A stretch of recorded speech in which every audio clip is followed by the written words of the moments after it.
Suddenly plan. আমরা সকলে মিলে ঠিক করলাম ব্রেকফাস্টে হবে, মিষ্টি হবে।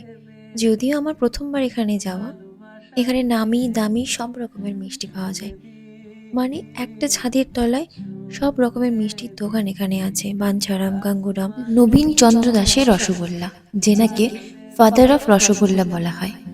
এখন তবে শপের নাম হয়েছে নলিন চন্দ্র দাস অ্যান্ড সন্স।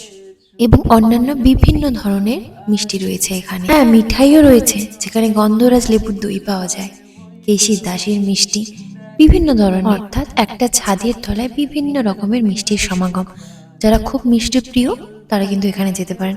তবে আমি খুব একটা মিষ্টি পছন্দ করি না, সবাই গেছিল বলেই আমি ওখানে গেছি। বাকিরা মিষ্টি খেলেও আমি ওখানে খাইনি মিষ্টি। আমি গেছিলাম কড়াইশুঁটির কচুরি আর খেয়েছিলাম ঢোকলা। ওটা কিন্তু ভীষণ টেস্টি ছিল।